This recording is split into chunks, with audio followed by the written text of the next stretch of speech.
We're here with Sacred Heart Athletic Director Don Cook. He's retiring, but we're not going to let him off easy. We have to ask him a few questions today as he sat in for Gene Frankel's presentation. Mr. Cook, talk to us a little bit about Gene Frankel and what she had to say to the group today in terms of NCAA governance structure, where it is now, and where it may be going in the future. Well, I thought, Ralph, first of all, Gene Frankel is, as you just alluded to, is a very knowledgeable person in organizational structure and communication systems. And what she was trying to do is give us some perspective, some insight as to how we might be able to, as an organization, better communicate. As we all know, the NCAA is a very diverse, heterogeneous organization where there's a lot of different vested interests in what is best for the well-being of the national group. And I think one of the things that came across is that she emphasized the importance of listening to one another, not to come into a room with our just an agenda that belongs to us with no consideration of others. And I think the biggest challenge that we have today, and I'm not putting this on any one group or set of individuals, is that it's important to leave the ego at the door and to commit and be open to new ideas and new ways of thinking. She talked a lot about the culture of the NCAA on one hand and what is needed to be done in process to try to bring all boats together. And I think she did it so very effectively. We had a great dialogue about what we were all concerned about, and particularly at our level, we're concerned about we do not have a seat at the board of directors level, and what might be done, what could be done to repair that. And I think absent that, there's always going to be an issue of, I hate to use the word, but the thing that breaks down good communication is a lack of trust and respect. And there have been times, and with good reason, why we have felt we've been left out of the loop in terms of the communication. And I think we're starting to make some inroads to maybe, even if we don't get a vote, to be able to have a seat at the table and to be able to discuss the issues and to simulate them with others, so at least we're heard.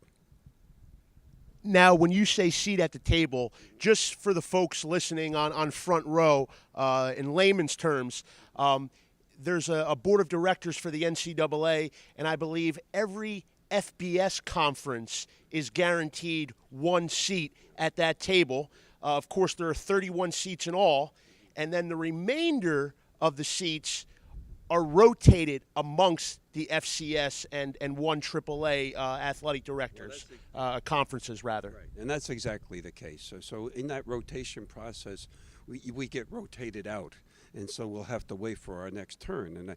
And Noreen knows more about this than me. I think it's something like 6 to 8 years we'll have to wait before we can get back on, and that's just not good enough. I think we all have a right as members of the association to have our voice heard.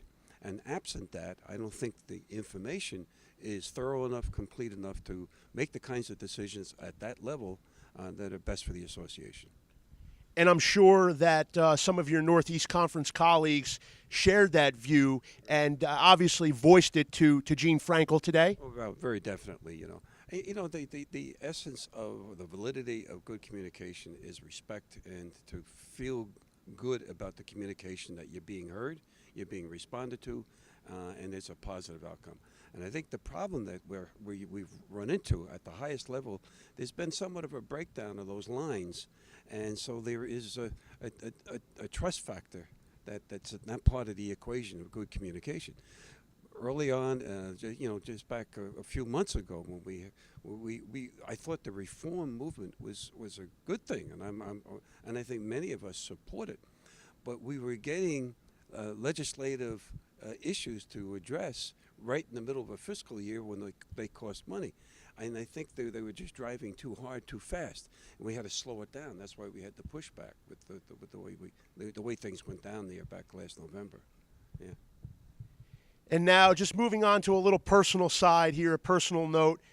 You've been at this for 50 years, of course, a baseball coach at Fairfield U, athletic director there, joined on at Sacred Heart, been there for 20-plus years, and saw Sacred Heart from the Division II days all the way up through Division I transition into the Northeast Conference, a 5-time five consecutive Commissioner's Cups. Unfortunately, your streak ended last night. They finally dethroned you. But what do you take from your life? You're basically a lifelong, a whole life of athletics, of working in college athletics. What are you going to take with you into retirement? Well, I think the most important thing, Ralph, and I alluded to this when I spoke last night, that the wins and the losses, that's one thing, but those things kind of fade, just as the trophies and the plaques do. They fall off the walls and they get broken. But I think the thing that was most important to me, which has touched me for all these years, is to be around people at the student athlete level where I've seen, observed them do well, be successful in school, and then go on and enjoy very productive lives as professionals and as parents and as fathers. And I think, I also felt that what I've enjoyed the most about it is they met a lot of wonderful people, even including you, Ralph. Now I know you're lying. Within the NEC, the NCAA, and all the other organizations I've been affiliated with over the years. So I think that the greatest gift I've gotten from it is to be surrounded by and being associated with such quality people. Well, I know I can speak for the Northeast Conference staff and the entire Northeast Conference community when I say that feeling was mutual, because we were blessed and very privileged to be in your presence and share a lot of good times and knowledge with you. And hopefully you'll be back here next year kind of as our AD emeritus. You're always welcome. At least come for the free meal, right? That's right. Well, I'm emeritus all over the place, but that's about it.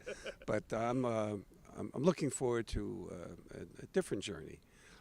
I have family I want to catch up with, and my life has changed quite a bit over the last few years, and I have grandchildren that I want to see more of, and so while you're in good health and you're able to do the things that you were always able to do, now absent the heavy duty of working every day, the week, and a couple of nights a week, I got tired, and it was when it's right, when it feels good about making the change. That's not to say I'm not going to miss all the great people that I've been around. So it had nothing to do with losing out on the Commissioner's Cup then. They didn't force you out the door after that one loss, right? Well, that's what I mean about the trophies.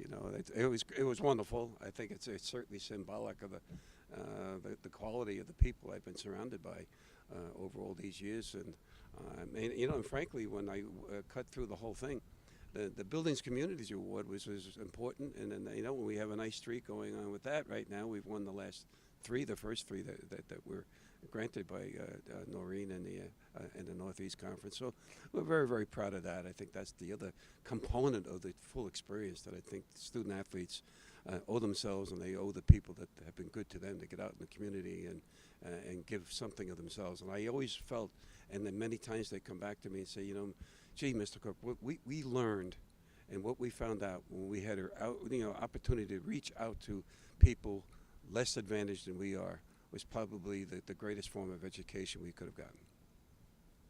Well, there you hear it from Don Cook, Sacred Heart Athletic Director. His contributions to the Northeast Conference and to college athletics will be felt for many years to come. We thank him for his service. We thank you for your time. Coach Cook, it's been a pleasure. I'm Ralph Ventre, and you're watching NEC Front Row.